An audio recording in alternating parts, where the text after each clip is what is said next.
And this again is a work in progress. So yes, that's super early. Like it's end of pre-production build. We are just starting production, so it's really, really, really far from being done. But one thing we really wanted, and you touched about it, it's really wanted to make sure that we nail the ambience, and not only the look, the lightings, the VFX, the fog, but also nail that ambience. Give you the feeling that you're in the Ishimura, you're inside those dark corridors. And not only it's in engine, it's actually in game. And here's my boy Isaac. So that rig, that armor, it's not the original, it's a new one. It's still work in progress. It's gonna be improved a lot, but it gives a first taste at Isaac Clarke in the remake. And look, here we are. Wow. I mean, the lighting, everything looks phenomenal. The smoke. It looks This so is good. very much what we should be expecting at this point from next generation graphics. It's really Dead Space, but like you never saw it, I think. So it has been almost 13 years, since the original game came out, original Dead Space. Why is this remake happening now, and what exactly is this remake? Can you elaborate on that? So one thing that's important for us, and that's why it's for PS5, Xbox Series, or for PC, is that it's not about one thing. Like Dead Space is a super strong experience, and so it's really about Also showcases this kind of next layer of where you're thinking about going from an improvements perspective. Just talk a little bit about, where you're kind of seeing this move. We see Isaac kind of in the space right now, floating around the space, probably going to show off some of his thrusters and stuff in a minute. I'd love to hear more about, kind of where you're thinking about in terms of improvements in this layer too. So for us, really, going back to the original Dead Space, it was something that we felt, so again, super early build, that we felt we could actually improve in terms of experience and immersion. It's the zero-G and how you would move around in zero-G. And that's something that was really good and improving the experience in Dead Space 2 and 3 that we felt was really missing in the original Dead Space.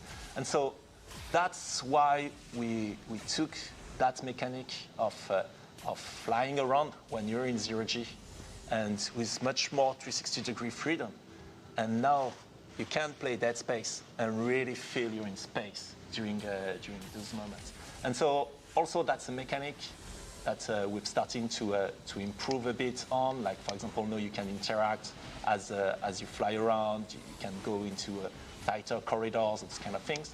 But also it allows us to revisit some of the old content and create new ways to navigate, new paths. Like here in the original, you would have gone back through that door, through where you came from. And here, it allows us to create new environments with eventually new challenges to surprise also the people that know the game and will be like, oh, wait, what's that? What's that? And now we're going to surprise you. So it's really delivering on the fantasy of being in space, making sure that we're able to use that and revisiting all the places in the game in the original where there was zero-G, which was the Superman jump back in Dead Space 1, and now applying full 360 motion and finding ways to provide Peeling system that will be implemented into combat. Would you mind telling us more about the original system versus the new system and what peeling actually means? I think actually something that's very important, as you can see with the feed, like it is definitely a gym, and it's intentional that we showcase this in a gym because we're so early with it. Visually, we're not at the right level of quality where we want to achieve, but we want to showcase functionality here. That's what we want to talk about, and what is the system that we have in mind for peeling, like you said. So obviously, same thing, it's a really early build. It's a gym.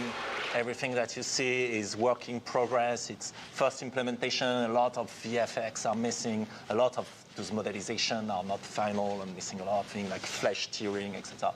But one thing that is important for us that I just showed, it's first of course, dismemberment is back, and it's back with all the depth and fun you can have in Dead Space. But one thing we wanted to, and those are the only things, those are the things you can say only on Dead Space. One of the thing we wanted to improve about that experience is when you're using a weapon that is not a carving weapon, like something, not like the plasma cutter. Plasma cutter is really fun to use. You can just shoot at anything, and really you have that instant feedback of the limb getting cut, etc. But when you had a different weapon, knowing how much damage you were dealing to the enemy, how was he reacting, etc., it was not necessarily as visceral and as clear as the original. And so that's the thing we're working on at the moment, and we call peeling. It's basically that body destruction technology that we're developing that is allowing us to really remove, so at the moment, the flesh out of the bones of the enemy, and to give you a good sense not only of gore and horror and ambience, but also of how much damage am I dealing to that opponent. Is my weapon actually useful against this one? How close is he to die? And that's something for me that is really interesting. And so when we were speaking about why doing a remake and where can we improve, those are an example of what we can do, is that we don't have anymore to choose which feature we actually want to push. We can have dismemberment. We can have much more precision and body destruction. We can have seamless loading for the whole ship, etc., etc. And that's something really, really interesting for us. And another thing that is actually really interesting is that system. So again, for the moment, it's really early. For the moment, you're only showcasing it on the naked slasher, so you only see it with the flesh, but of course later it's going to support like the claw, body armor, different layers, weak points, etc.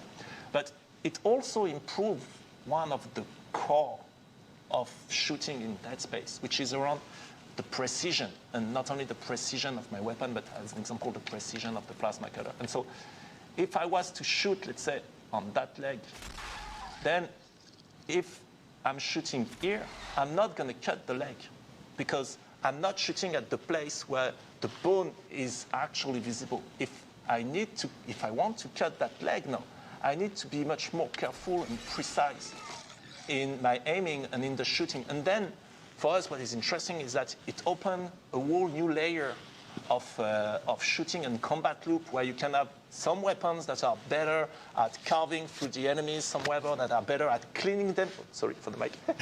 Some weapons that are better at cleaning the enemy and removing the flesh and the tissue, etc. And that's something really, really interesting for us. Anytime Roman speaks about dismemberment, he gets overly passionate and expressive about it, even with the team internally. How detailed are we talking here? In terms of the body destruction, the peeling, it's going to be really super detailed, as we can see on that video. So that's the first steps of that technology, if the video is playing, which is not, I think, at the moment. Yes, here we go. You can see that it's really super precise. It's exactly where you're aiming, where you're shooting. It's exactly respecting the shape of the projectile at the enemy. If it was fire, you would see it going through the body of your enemy and burning the flesh, etc. It's the peeling, that body destruction system is going to be super precise. In terms of pure dismemberment, and then where you're able to cut the necromorph's limbs, here where we want to improve it, because we feel like characters like the slasher, for example, it was already really deep in terms of gameplay. Like they had different behavior based on whether you were cutting the legs or the head, where they go berserk, etc.